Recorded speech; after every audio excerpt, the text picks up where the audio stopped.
महाराष्ट्र विधानसभा चुनाव में एमवीए को मुंह की खानी पड़ी। वहीं शरद पवार जैसे कद्दावर नेता जो कि खुद महाराष्ट्र के 4 बार सीएम रह चुके हैं, उनकी पार्टी बामुश्किल से 10 सीटें ला पाई।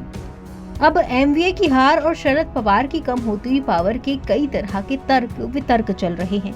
कई तरह की चर्चा मीडिया में भी है, सोशल मीडिया पर भी है, लेकिन शरद पवार ने अपनी इस नाकामयाबी के बारे में खुद खुलकर बात की और एक एक कर सारे कारण गिनाए।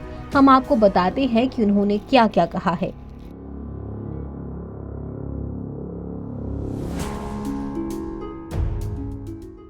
एनसीपी के चीफ शरद पवार ने रविवार को कहा कि लाड़की बहन योजना, मतदान में बड़ी संख्या में महिलाओं की भागीदारी और धार्मिक आधार पर ध्रुवीकरण ने महाराष्ट्र विधानसभा चुनाव में महायुति की जीत में भूमिका निभाई।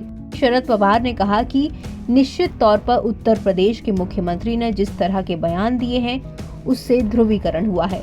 उन्होंने कहा कि शनिवार को घोषित चुनाव परिणाम उम्मीद के मुताबिक नहीं रहे, लेकिन वो पार्टी को फिर से मजबूत करेंगे। सक्रिय राजनीति से अलग होने के बारे में पूछे गए सवाल पर शरद पवार ने कहा कि वो और उनकी पार्टी के सहयोगी इस बारे में फैसला करेंगे।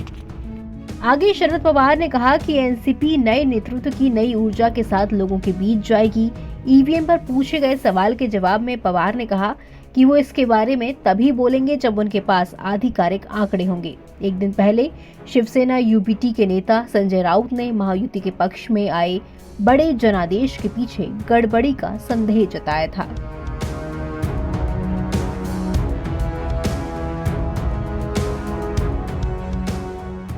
महायुति ने भारी जीत हासिल की, जिसमें बीजेपी ने 132, एकनाथ शिंदे के नेतृत्व वाली शिवसेना ने 57 और एनसीपी ने 41 सीटें जीती।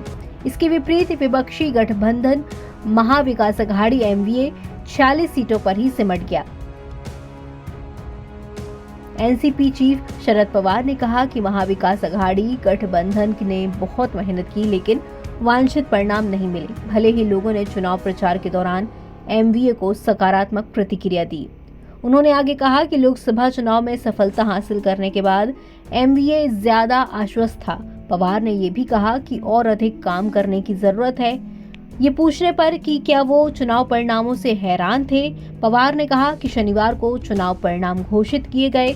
आज मैं कराड़ में हूँ, जो लोग हतोत्साहित हुए वो घर बैठ गए होंगे।